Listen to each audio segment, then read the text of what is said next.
آئیں اور کہنے لگے کہ اے جادوگر، اس عہد کے مطابق جو تیرے پروردگار نے تجھ سے کر رکھا ہے اس سے دعا کر، بے شک ہم ہدایت یاب ہوں گے۔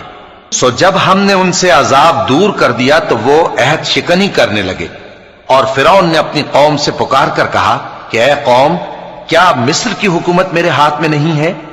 اور یہ نہریں جو میرے محلوں کے نیچے بہہ رہی ہیں میری نہیں ہیں؟ کیا تم دیکھتے نہیں؟ بے شک میں اس شخص سے جو کچھ عزت نہیں رکھتا اور صاف گفتگو بھی نہیں کر سکتا کہیں بہتر ہوں۔ تو اس پر سونے کے کنگن کیوں نہ اتارے گئے، یا یہ ہوتا کہ فرشتے جمع ہو کر اس کے ساتھ آتے؟ غرض اس نے اپنی قوم کو بے عقل کر دیا اور ان لوگوں نے اس کی بات مان لی، بے شک وہ نافرمان لوگ تھے۔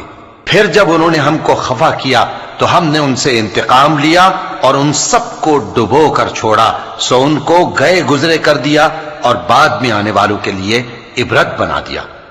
اور جب مریم کے بیٹے عیسیٰ کا حال بیان کیا گیا تو تمہاری قوم کے لوگ اس سے چلا اٹھے اور کہنے لگے کہ بھلا ہمارے معبود اچھے ہیں یا وہ یعنی عیسیٰ؟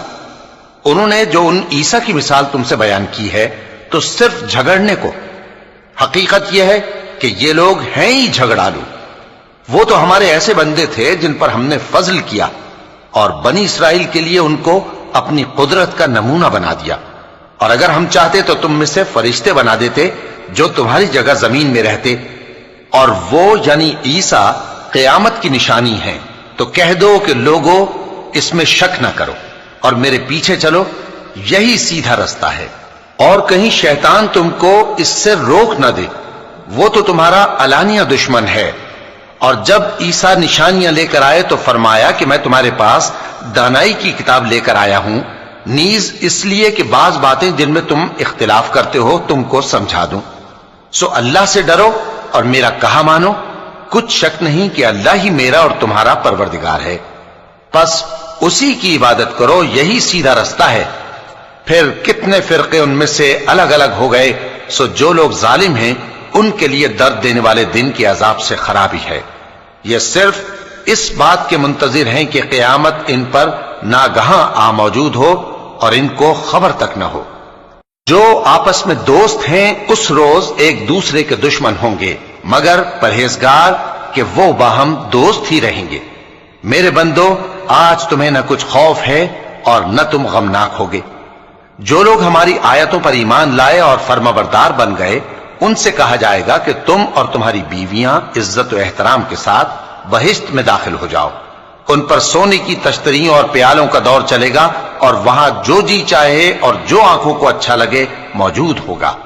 اور اے اہل جنت، تم اس میں ہمیشہ رہو گے، اور یہ جنت جس کے تم مالک بنا دیے گئے ہو تمہارے اعمال کا صلہ ہے۔ یہاں تمہارے لیے بہت سے میوے ہیں جن کو تم کھاؤ گے، اور گناہگار یعنی کفار ہمیشہ دوزخ کے عذاب میں رہیں گے جو ان سے ہلکا نہ کیا جائے گا، اور وہ اس میں نا امید ہو کر پڑے رہیں گے۔ اور ہم نے ان پر ظلم نہیں کیا بلکہ وہی اپنے آپ پر ظلم کرتے تھے۔ اور وہ پکاریں گے کہ اے مالک، اے دوزخ کے نگراں، تمہارا پروردگار ہمیں موت ہی دے دے۔ وہ کہے گا کہ تم ہمیشہ اسی حالت میں رہو گے، ہم تمہارے پاس حق لے کر پہنچے لیکن تم میں سے اکثر حق سے ناخوش ہوتے رہے۔ کیا انہوں نے کوئی بات ٹھہرا رکھی ہے؟ تو ہم بھی کچھ ٹھہرانے والے ہیں۔ کیا یہ لوگ یہ خیال کرتے ہیں کہ ہم ان کی پوشیدہ باتوں اور سرگوشیوں کو سنتے نہیں؟